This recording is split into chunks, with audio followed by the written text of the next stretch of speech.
Hello everyone and welcome to this video presentation.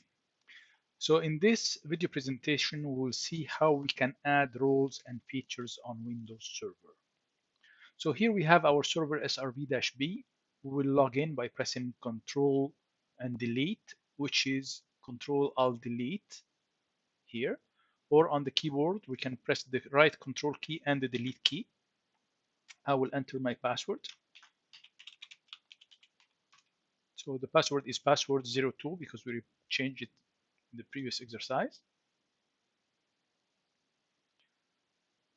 So when the server manager loads, okay, we can add roles and features by clicking on add roles and features here, or we can click on manage and roles and features as well.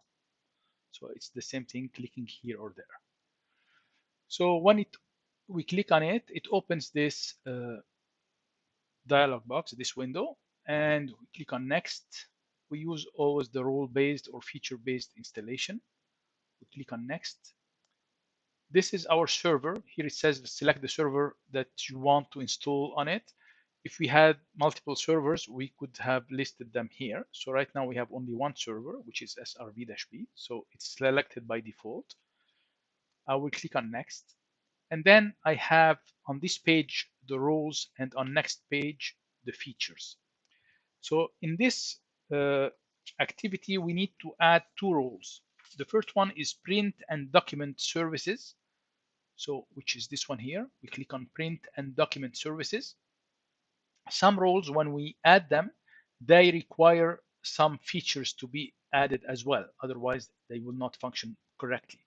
So if I select on a print and document services, automatically it's adding other features. It's telling me we need those features for this role to work properly. So we click on add features. So it will add automatically the features required for that role.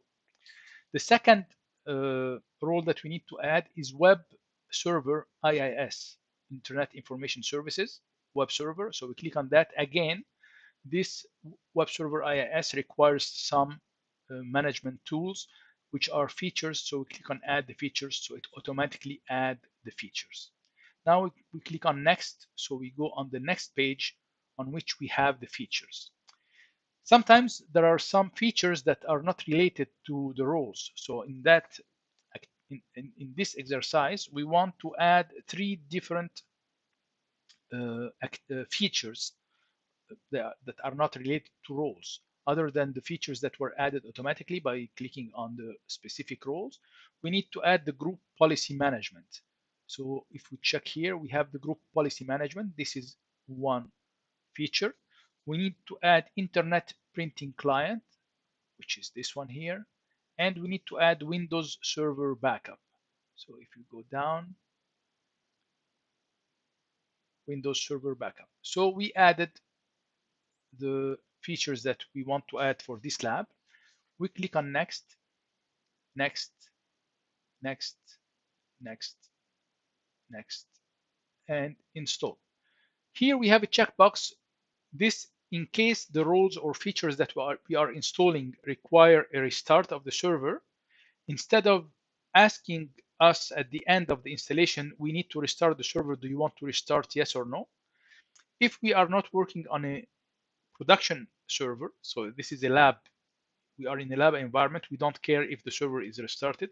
There is nobody connected to the server or accessing any data on the server, so it will not interrupt anybody.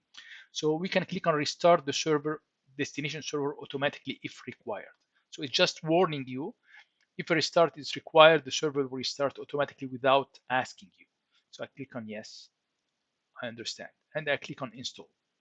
So now these roles and features will be installed, and at the end, if the server needs to be restarted, it will restart without prompting us to restart. I don't have to wait on this screen until it finishes. I can click on close. It's still working in the background. If I go here and I click on the notification, I see that I have one notification. When I click on it, I see that this is the progress of the installation. So I can see the progress bar here. If I click on the add roles and feature here, it will open back the full screen again. So it's still not installed yet. It's still installation started. but it's not finished yet. So as I told you, we can just close that if we want to do something else. So that concludes this server presentation. Uh, After we installed these features, you need to find out a way to prove that you installed, let's say, the Windows, the web server IIS. And you need to provide a screenshot of that into the lab form that you have to submit to.